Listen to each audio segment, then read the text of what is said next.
నమస్తే welcome to Balagam TV నేను మీ Sravanthi so Rajanna Sircilla జిల్లా పట్టణ కేంద్రంలో ఉన్నటువంటి నేతన్న చౌరస్తాలో ప్రజెంట్ మనం ఉన్నాము సో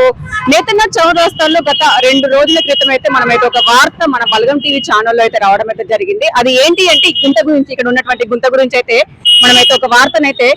చేయడం అయితే జరిగింది ఆ వార్తకి ముఖ్యంగా ఎందుకంటే ఇక్కడ నుంచి చాలా వాహనాలు ఇక్కడ నుంచి ప్రతిరోజు నిత్యం ప్రయాణిస్తూనే ఉంటాయి చాలా మంది వాహనదారులు ఇక్కడ నుంచి వెళ్తా ఉంటారు అలాగే పాదచారులు కూడా వెళ్తూ ఉంటారు అయితే ఈ భారీ గుంత నుంచి మంచి స్పందన అయితే వచ్చింది ముఖ్యంగా మున్సిపల్ అధికారులు అయితే స్పందించారు ఈ భారీ గుంత అయితే పూడ్చడం అయితే జరిగింది సో అంతేకాకుండా రాజన్న సిరిసిల్ల జిల్లా పట్టణ కేంద్రంలో ఇలాంటి సమస్యలు చాలా చోట్ల ఉన్నాయి సో వాటిపైన కూడా వెంటనే స్పందించి చర్య తీసుకుంటే ఇంకా బాగుంటుంది సో ముఖ్యంగా మన బలగం టీవీ ఛానల్లో వచ్చిన కథనానికైతే స్పందించినందుకైతే మున్సిపాలిటీ అధికారులకైతే ధన్యవాదాలు తెలియజేస్తున్నాను సో దీని గురించి మనతో మాట్లాడడానికి ఎందుకంటే బలగం టీవీ ఛానల్లో వచ్చిన కథనానికి స్పందించి ఒకరైతే ముందుకు వచ్చారు మేడం ఈ ఛానల్లో వచ్చింది సో మాకు చాలా మంచిగా అనిపిస్తుంది ఇలాంటి సమస్యలు చాలా చోట్ల ఉన్నాయి కాబట్టి ఒకసారి దాని గురించి కూడా మాట్లాడానని చెప్పేసి మనతో మాట్లాడడానికి శ్రీనివాస్ గారు కూడా ఉన్నారు కాబట్టి మనం వారితో కూడా మనం మాట్లాడదాం ప్రజెంట్ ఇప్పుడు మనతో మాట్లాడడానికి వెంకట శ్రీనివాస్ గారు ఉన్నారు అంటే కార్మిక నాయకులు సో ఒకసారి మనం వారితో కూడా మనం మాట్లాడదాం హలో అండి నమస్తే సో చెప్పండి ఎందుకంటే మనం బలగం టీవీలో వచ్చిన కథనానికి వెంటనే మున్సిపాలిటీ అధికారులు ఇక్కడ గుంతనైతే పూడ్చడం అయితే జరిగింది సో దాని గురించి మరి మీరు ఏమంటారు చాలా సంతోషం ఎందుకంటే ఈ ప్రధాన సమస్య నేను చిన్న సమస్య కాదు ఇది ప్రధాన సమస్య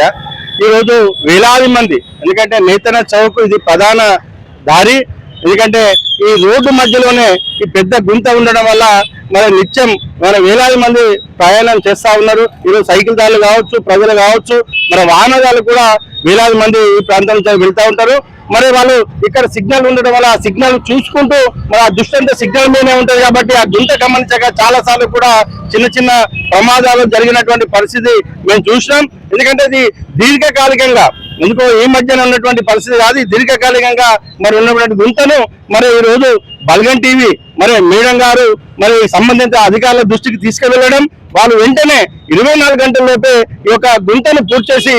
ఈ సమస్యను తీర్చినందుకు మరి ఆ అధికారులకు మరి వారి అధికారుల దృష్టికి తీసుకెళ్ళినటువంటి బలగం టీవీ మరి యాజమాన్యానికి మరి మేడం గారికి ప్రత్యేకంగా మా వాహనదారుల పక్షాన మరి సిరిసిల్ల ప్రజల పక్షాన వారి కృతజ్ఞతలు తెలియజేస్తా ఉన్నాం మరి అదే విధంగా ప్రధానంగా మరి ఉన్నటువంటి సమస్యలు ఎక్కడైతే ఉన్నాయో సిరిసిల్ల పట్టణంలో దాన్ని కూడా మరి సంబంధిత అధికారులు మున్సిపల్ అధికారులు కావచ్చు దాని మీద దృష్టి పెట్టి ఆ సమస్యను కూడా పరిష్కరించే విధంగా చూడాలని నేను విజ్ఞప్తి చేస్తా ఉన్నా